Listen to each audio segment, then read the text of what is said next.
The following program is a PBS Wisconsin original production. You're watching Here and Now 2024 election coverage. Students and faculty at UW-Madison are arrested while protesting the Israel-Gaza war. Meanwhile, Donald Trump compares the nationwide campus protests to the attacks on January 6th. And President Biden makes his first remarks on the matter since the protests began, There's the right to protest, but not the right to cause chaos. saying the pro-Palestine student demonstrations will not sway his foreign policy. Good evening, I'm Zach Schultz. Tonight on Here and Now, what happened at UW-Madison and Milwaukee protests this week and how campuses on the other side of the state feel about the demonstrations. Then, election observers are expected to balloon this year. We look at a new rule that determines how close to voters they can be. And finally, the emerging spread of bird flu in dairy cows. We speak with a lead investigator on the potential threat. It's Here and Now for May 3rd.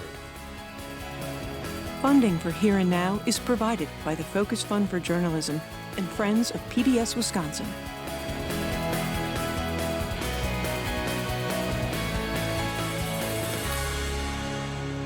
Student protests on campuses around the nation have led to violent police crackdowns. So when pro-Palestine encampments sprung up on the UW-Madison and Milwaukee campuses, organizers and officials weren't sure what to expect. Here and Now reporter Marissa Wojcik talked with students and community members on both sides of the issue and has this report. We have seen that the university has refused to take us seriously after months of protest, and so we are here to stay.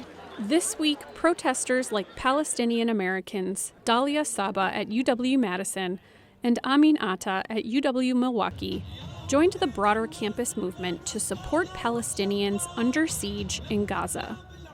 My people are suffering from a brutal bombardment that has lasted over 200 days, and they have full support from the American government. So here at UWM, what can we do? Our job is to focus on every space that we enter and pressure to divest from Israel and cut all ties to Israel. Students at our university are extremely exhausted by the war, and they do not want to participate in the war. And they also want the administration to openly acknowledge their relationship to that war. And I think that's completely reasonable. Of the demands, students want the university to divest from companies that profit from selling weapons and equipment to Israel. We're asking to know where our money is going, the money that we give this school, that the school makes off of us. On Monday, the students put up tents in concurrence with campuses in other states and other countries. The tents are a symbol. There are people in Gaza who have lost their entire belongings, their homes, their livelihoods. They are living in tents, and now they are being bombed in tents. The tents also represent a breaking point for students. It's interesting that we've only had the ear of the chancellor since the tents have been put up. The encampment violates university policy, a sticking point for UW-Madison Chancellor Jennifer Mnuchin, who initially refused to meet with students until the tents were taken down. It's important to us that the focus is not on our right to protest or our right to be here.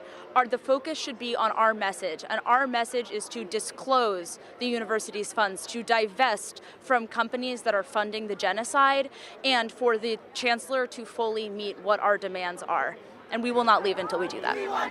On Wednesday morning, the chancellor authorized 3 law enforcement agencies to dismantle the encampment at UW-Madison, and protesters resisted.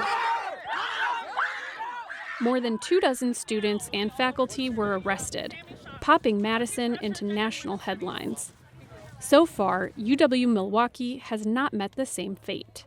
With the rising tensions in combination with final season and all of that, it's really, had our minds completely scrambled. Students at the UW Hillel Foundation, a Jewish group on campus, take issue with the protesters' methods and their message. These are people who have taken the administration hostage to a set of demands that are unreasonable and unmeetable by any stretch of the imagination. And so I understand why the chancellor might not want to meet them. They have been screaming her name, saying, "Chancellor Mnuchin, you can't hide, we charge you with genocide." From her perspective, I would see that as a threat. She's a Jewish woman. All of these chants, anti-Semitic chants, they're also threats. Hearing the word genocide, knowing how it correlates back to the Holocaust as Jewish students is very upsetting. There are a number of Jewish students, faculty, and community members who stand with the protesters. I am an Israeli American, and I am very, very disturbed by the fact that both of my governments are supporting what is unquestionably a genocide currently against the Palestinian people. For Esti Dinur, tens of thousands of Gazans killed in the war is history repeating. I'm the daughter of a Holocaust survivor who was also a Holocaust historian. And as I was growing up among people with numbers tattooed on their arms, the big question was, how could that happen with the whole world watching? A core issue for many, no matter their background, is the question of whether anti-Zionism equates anti-Semitism. That conflation of anti-Zionism or criticism of Israel with anti-Semitism is extremely dangerous. I'm Jewish. I grew up in a Zionist family, and I took time unlearning a lot of what I learned growing up and reconciling what I had been told. And I truly believe that what is happening here, what's happening across the nation, across the world, in terms of standing in solidarity with Palestinians, is not anti-Semitic. In fact, it is holding so firm to our Jewish faith to leave the world a better place, to care for others.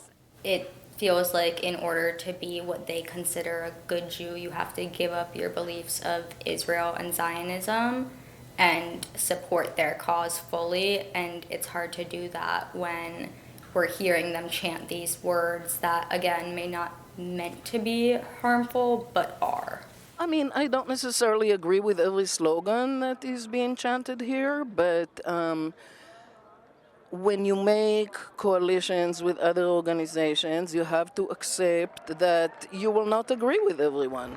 Hours after police cleared the Madison encampment, new tents went up.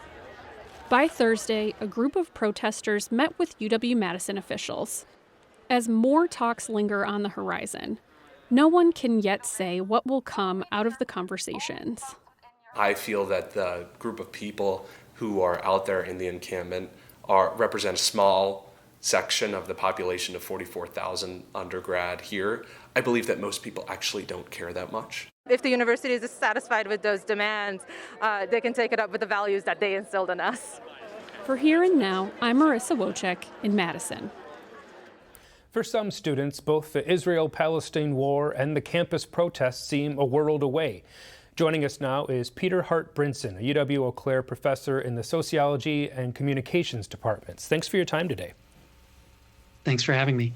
So give us the perspective from your campus a couple hours away. What's the reaction to the protests there? Up until very recently, I think very few students have been following the events that have been happening at campuses across the country. I think primarily because we have relatively few students who are Jewish or Muslim or of Middle Eastern descent. And students are really busy focusing on their studies and their work. And given that this is such a complicated geopolitical conflict, students have been hesitant to engage, I think. So things have been relatively quiet amongst our students at campus here at UW-Eau Claire. So you've been addressing this in one of your classes. Can you describe the discussion as what questions are students asking, and what does that conversation look like for students that may not be fully aware or have a family or a friend connection or a history connection to that area? Sure. The class I've been talking to my students about this is a social movements class. And in order to just have the conversation at all, the first thing students wanted to know is, what is this all about? The Israel-Palestine conflict, of course, goes back decades. And it's such a complicated issue that students really don't understand, for the most part, the basics of the conflict. So we spend a lot of time just trying to get up to speed about who the players are, who is Hamas, and how are they different from Palestinians, for example. Since the police have been used to break up protests at Columbia and UCLA and elsewhere. We've been talking a lot about when police action is effective and when it's not. Sometimes police action to break up a protest can actually make things worse.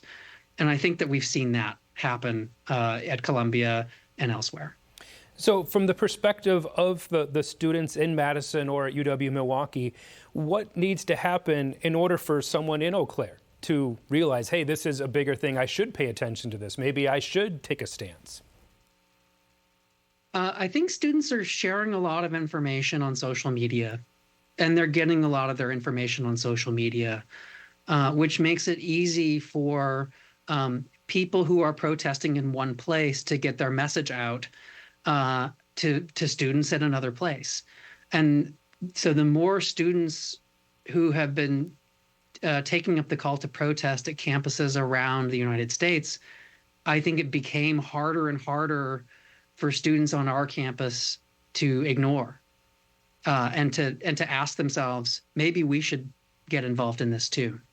And have you heard anything about students there trying to get involved, start a protest or do anything on your campus?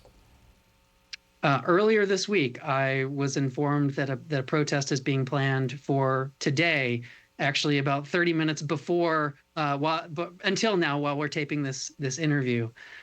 So there looks to be a protest of some kind scheduled for UW-Eau Claire. I'm unaware of similar protests happening at other UW branch campuses, although they could be. So broadening this out beyond the campus environment, the UW encampment wasn't even a few hours old, and we had politicians weighing in on social media, break them up or support the First Amendment rights. How does the politicians trying to leverage this movement impact how people in areas farther away from the actual protest perceive it? Both students and faculty are scared. And this is not just an issue that pertains to this particular conflict, but about any topic that pertains to race or gender or sexuality or religion. Higher education has become so politicized in the last couple of years that students are scared to speak in the classroom, and many faculty are scared to talk about it. Nationally, about 2/3 of all faculty are adjuncts, and they can be fired at will. They don't have the protections of tenure. And so when students and faculty see the kinds of allegations that are being leveled against the protesters, that they're anti-Semitic simply because they're criticizing the government of Israel, or that opposing the killing of innocent life makes you pro-Hamas, that kind of political framing makes people scared to even have a conversation about this issue. All right. Well, thank you for joining us today, Peter Hart-Brinson from UW-Eau Claire. Thanks for having me. Earlier this week, Donald Trump spent his day off from his criminal trial in New York to visit Wisconsin for a rally in Waukesha. During the speech, Trump repeated his lie that the 2020 election was stolen. The radical left Democrats rigged the presidential election in 2020, and we're not going to allow them to rig the presidential election in 2024. We won't have a country left. Again, the 2020 election was not stolen, but we show you that clip because the big lie relates to a rule change currently being proposed by the Wisconsin Elections Commission. The rule would determine how close election observers can get to voters when they cast a ballot at the polls. And Republicans recently announced they plan to recruit 100,000 election observers nationwide in an effort to, quote, make sure that victory can't be rigged. Joining us now is Eileen Newcomer, Voter Education Manager at the League of Women Voters of Wisconsin. And thanks for your time today. Yeah, thanks for having me. So first, let's start with what an election observer is and why would the Republicans want to recruit another 100,000 of them for 2024? Sure, yeah, and one thing that I think is important to know that here in Wisconsin, election observers have more access than they have in other states. But with that access comes additional regulations and responsibilities of election observers. So an election observer is anyone who's interested in seeing how elections are run. They can go into the polling place and observe what's happening. They can observe during early voting. They can observe the pre-election equipment testing, audits, recounts, a whole bunch of different things. And I think it's a really great opportunity for anyone who wants to learn more about how our election system works to go and be an observer so that they can see for themselves how it works. So I've obviously covered the polls at prior elections. Election observers are not new, as you've said, and most of the time they just kind of sit in a chair in the corner and don't do very much. Many of the ones I've spoken to on prior election days say they're quite bored. Well, what kind of fraud or rigging are they supposed to be looking for? I know that we train our election observers to understand what the normal process looks like so that they can identify if there's a deviation of the normal process. And if it can be something as simple as the registrar not fully understanding all of the proof of residence options and wrongfully sending some away because they thought that something that was an acceptable proof of residence option isn't. And so like in that situation, we would talk to the chief inspector and often it's just solved right there. So it really is kind of the minutia and mechanics of elections that observers are there to witness and to see. And to the comment about they're not really doing that much, they really are there to observe, to witness, to document, to report things that they see, to if they want to escalate it, if they're not certain about something. And that really has been something that's been happening in our state for many, many years. I know the league has been running our election observer program for over 10 years now. So let's talk about the rule change, because part of this has to do with how far away an election observer needs to be from the voter or from certain areas, and it's this range of 3 to 8 feet. Why is that important, and what difference can that make? Sure, and I do want to clarify something. The 3 to 8 foot rule for election observers is actually in statute. So that's not something that is really going to change with this proposed rule, because that's in the law, and the Elections Commission can't supersede something that is in state law. I think the 3 to 8 foot range is there to give poll workers some flexibility of where to station election observers, where they can see what's happening, but not interfere with the voting process, not interfere with poll workers who are trying to conduct the elections, not interfere with voters who are there to cast their ballot and exercise their right to vote. And I do think that 3 to 8 feet is enough space for you to see what's happening and what's going on. I do know that some people want to be closer, but 3 feet is really a short distance even of itself, and you can see what's happening with the current guideline that's in place. Now, these rules apply to all scenarios, not just the voting booth on election day, as you mentioned. And there's central counts where there's been a lot of controversy, specifically the city of Milwaukee. If there's a recount, their election observers can be in those places as well. What kind of roles do they play there, as far as witness signatures and absentee ballots, and what kind of, I don't want to say chaos, but what could happen if someone who's untrained or new people coming in trying to create this image of fraud that may not be real? What could happen if they're there? Sure. So if somebody is at central count, I know the things that we train our observers to look out for is just making sure that they are properly processing the ballots, not counting them before 8 p.m. because those are the rules, and so we want to make sure that that is being conducted fairly. And then we're also keeping an eye out for if ballots are being rejected, why are they being rejected? That could be because there's a missing witness address on the absentee ballot certificate, maybe the voter didn't sign, things like that are the kinds of things that we're looking for there. And the way that it does run and really should run is that observers, if they have an issue, they have a point of contact of who they talk to figure out more information about that issue, whether maybe it's their misunderstanding of how things should be operating, or if it is a legitimate concern, then they can be addressed in real time. With that point of contact, it also means that the observers should not be talking to every individual poll worker who's at the location and disrupting their work as well. And then also the chief inspector, or in the case of central count, usually the clerk is the one running them, they maintain control of the location. So if they ask somebody to leave because they're being disruptive, that person is required to leave. So there are a lot of safeguards to make sure that people can witness what's going on and see how transparent our process is. But if they're unruly or disruptive, to have those people leave so that the elections can still go on.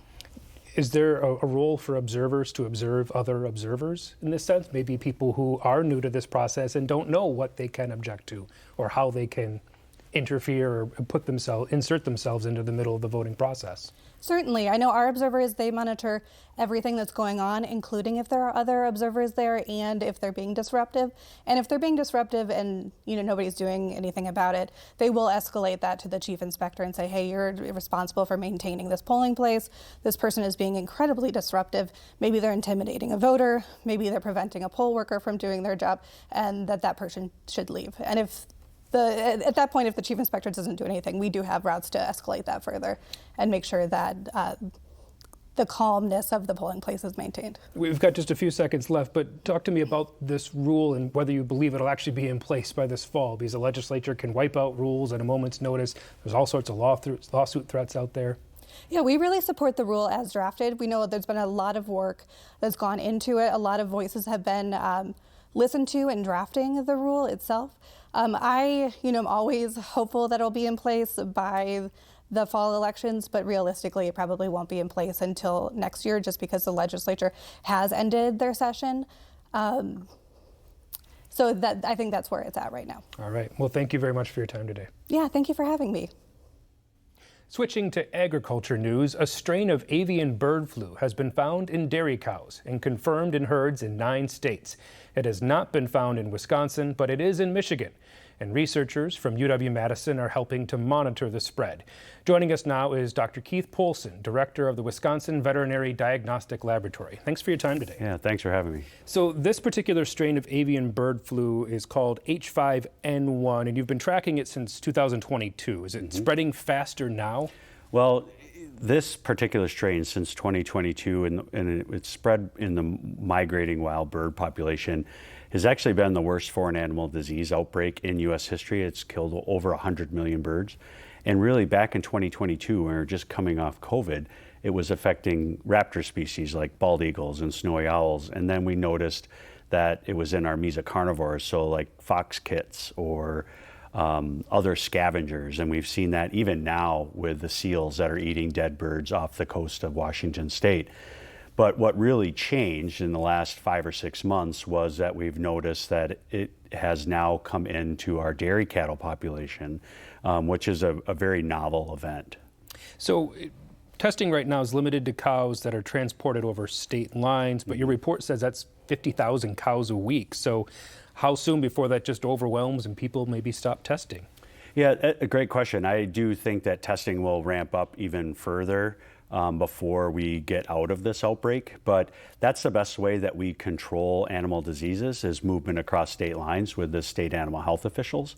But I do think that Wisconsin's a little bit different than this one particular business model that moves a lot of lactating cows, because that's our biggest risk right now from what we know. And, we're only a couple months into this. So our biggest risk is really lactating cows. Wisconsin doesn't move a lot of lactating cows into the state. We tend to move pregnant 2-year-olds as they're being raised in the hot, dry climates, and then we bring them back.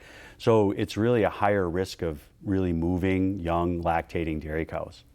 So since going from birds to mammals, H5N1 has also, as you mentioned, foxes, seals. I saw a report about farm cats possibly. One person in Texas who was exposed got conjunctivitis.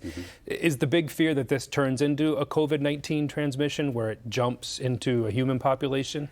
Yeah, on the public health side, we've known about 40 different mammalian species that have been from eating or drinking raw milk on the farms.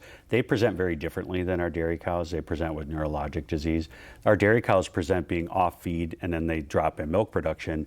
But really, when you look at it from a 30,000-foot view, is on the public health side, we know that influenza viruses change. They reassort. That's why we have a different flu vaccine every season.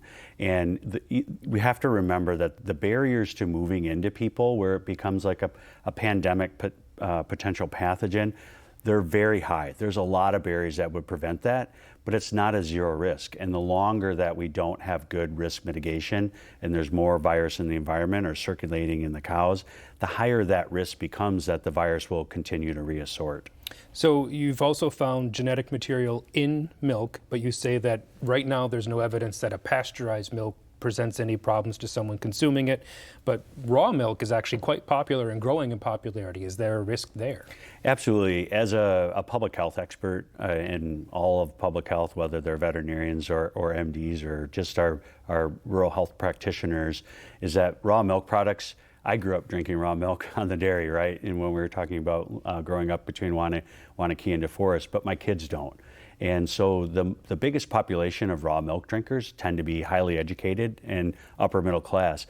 But because they're living in urban environments, it's not a great idea to be consuming raw dairy products at this time. The pasteurized milk ordinance from 1926 has really decreased foodborne disease from raw dairy products, and we need to maintain that now. So what should farmers be looking for? Yeah, so definitely need to have regular conversations with your herd veterinarian. So we're looking for cows that are usually second lactation or greater, so they're 3 to 4 years old, and then they tend to be mid to late lactation, so 150 days in milk or since they've calved, and they tend to drop in their feed consumption, or a lot of cows wear rumination monitors to see how their GI motility is, or they wear pedometers, just like I'm wearing a smartwatch to know how many steps I've taken. And when I don't feel well, I don't take enough steps. So typically the computers will pull them out. And then the Parlor software will monitor a drop in milk and it will automatically sort them.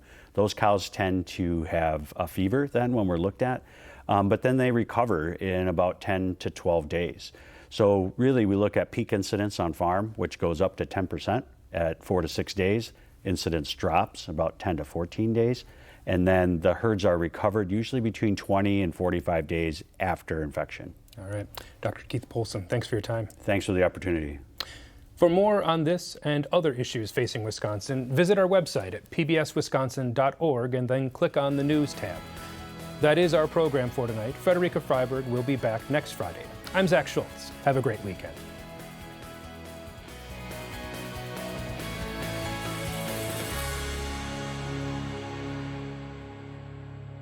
Funding for Here and Now is provided by the Focus Fund for Journalism and Friends of PBS Wisconsin.